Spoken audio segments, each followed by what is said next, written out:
600 करोड़ के बजट में बनी इंडिया की दूसरी सबसे महंगी फिल्म कल्कि 2898 AD एंड इंटरेस्टिंगली जो सबसे पहली महंगी फिल्म थी उसमें भी प्रभास थे एंड इसमें भी प्रभास हैं। तो बाहुबली के बाद पैन इंडिया स्टार कहे जाने वाले प्रभास में ऐसा क्या है जो कंसेक्यूटिवली 3 मूवीज, साहो जो गलती से हिट हो गई, राधे श्याम जो बहुत बड़ी फेलियर थी एंड आदिपुरुष, इन सब के बाद भी डायरेक्टर्स उतने ही बड़े बजट की मूवीज इनको ऑफर कर रहे हैं। तो इसका आंसर है प्रभास का स्टारडम एंड उनके फैंस। एंड देखा जाए तो एक तरीके से एकदम क्रिटिकल मोड पे आया हुआ उनका करियर अगर रिवाइव हो सकता है तो वो सिर्फ नाग अश्विन की कल्कि से ही हो सकता है। तो मोस्ट अवेटेड इंडियन माइथोलॉजी की फ्यूचरिस्टिक साई-फाई डिस्टोपियन मूवी कल्कि 2898 AD का ट्रेलर फाइनली आ चुका है। एंड क्या ट्रेलर आया है! तो जो पहले भी ग्लिम्सेस आए थे Amitabh Bachchan as Ashwatthama, Prabhas as Bhairava and picture की रिलीज से पहले ही फेवरेट बन चुका बुज्जी का कैरेक्टर और तो और 6 टन की एक यूनिक कार ही बना डाली मूवी के लिए।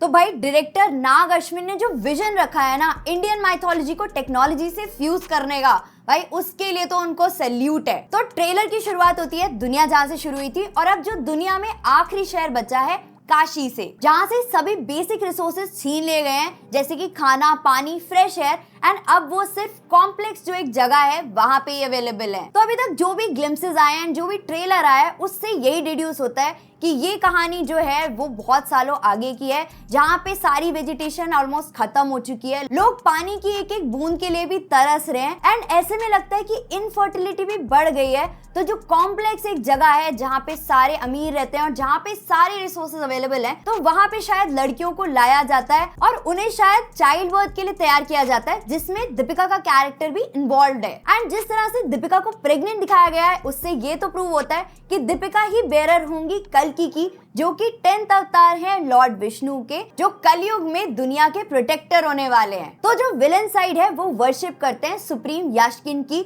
जो कि कमल हासन का कैरेक्टर लग रहा है, यानी कि कली का कैरेक्टर, एंड वो नहीं चाहते कि कल्कि धरती पे आए, तो उसको रोकने के लिए वो दीपिका को पकड़ना चाहते हैं। और दूसरी साइड है भैरवा, जो कॉम्प्लेक्स के ही सपने देखता है जहाँ पे करेंसी की फॉर्म ही यूनिट्स में है। अब भैरवा को कलेक्ट करनी है बहुत सारी यूनिट्स एंड इसमें उसकी असिस्टेंट है बुज्जी, जो उसको लोकेट करके देती है कि कहाँ पे उसको ये यूनिट्स की बाउंटी मिल सकती है। एंड जैसे ही बुज्जी दीपिका को स्पॉट करती है वो उसकी सारी डिटेल्स भैरवा को दिखा देती है। तो अब भैरवा दीपिका के पीछे पड़ जाता है एंड तब एंट्री होती है अश्वत्थामा की। एंड इंडियन माइथोलॉजी के हिसाब से अश्वत्थामा जो है वो 5th इनकारनेशन है शिव जी के, इसीलिए जब उनका इंट्रो शॉट दिखाया गया था तो वहाँ पे शिवलिंग वगैरह था। एंड सिंस अश्वत्थामा को इमॉर्टैलिटी का कर्स मिला हुआ है इसलिए वो हमेशा अमर रहेंगे एंड कभी भी मर नहीं सकते और उनके पास पावर है डिवाइन वेपन्स की जैसे कि ब्रह्मास्त्र वगैरह की। एंड जो उनके माथे पे एक होली जेम दिखाया गया है वो उनको पावर देता है एकदम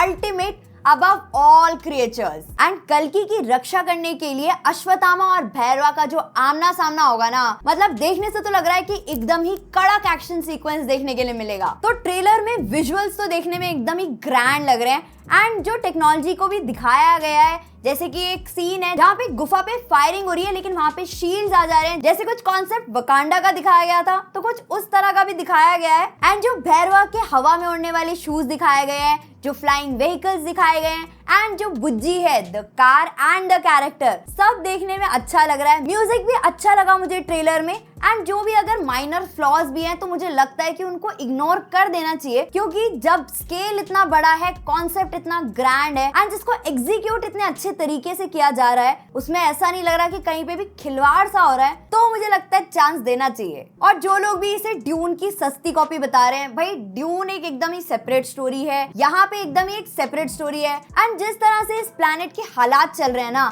आगे पेड़ तो रहेंगे नहीं तो रेत ही रेत मिलेगी। और ये मूवी मुझे इसलिए भी गेम चेंजर लग रही है क्योंकि जिस तरह से इसकी मार्केटिंग एंड प्रमोशनल स्ट्रेटजीज चल रही है ना, तो उससे लग रहा है कि काफी बड़ी हिट हो सकती है। जैसे कि बुज्जी का India tour and Bujji and Bhairava के ही नाम से Amazon प्राइम वीडियो पे एक एनिमेटेड सीरीज जिसके 2 एपिसोड्स हैं, तो आप चाहो तो वो सीरीज भी चेकआउट कर सकते हो। और जिस तरह से ट्रेलर में बहुत ज्यादा कुछ रिवील नहीं किया गया है तो वो बहुत स्मार्ट मूव है। एंड लास्ट में जो कमल हासन सर का शॉट है भाई वो बहुत सही मूव था। एंड ट्रेलर देखते देखते मेरे माइंड में भी एक वाइल्ड थ्योरी आई कि कहीं जवान की तरह यहाँ पे भी डबल रोल तो नहीं होने वाला है, कहीं प्रभास को हम डबल रोल में तो नहीं देखने वाले एज भैरवा एंड एज कल्कि। तो तुम्हारे इस बारे में क्या थॉट्स है वो कमेंट करके जरूर बताना। और हाँ, सुनने में तो ये भी आ रहा है कि 20 जून के बाद एक और ट्रेलर ड्रॉप हो सकता है। तो मेरी तो यही होप है कि जैसे अभी तक ग्लिम्सेस में दिखाया है, सेकंड ट्रेलर में भी बहुत ज्यादा कुछ ना रिवील करे एंड अल्टीमेटली पिक्चर में वो देखने के लिए मिले जो हमने कभी एक्सपेक्ट ही ना किया हो। तो 3 बार नाम चेंज, अश्वत्थामा से प्रोजेक्ट के एंड प्रोजेक्ट के से कल्कि 2898 AD, real vehicles over CGI and first Indian film जो 5 लैंग्वेजेस में रिलीज होगी अक्रॉस इंडिया एंड ग्लोबली। तो ये definitely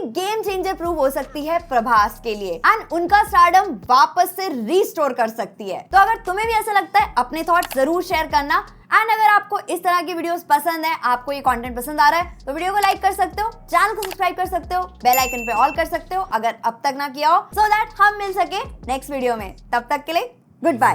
Granted, and you know I'm leaving. I'ma take what's mine with the webs I'm weaving. I could take this crowd from seeing to believing.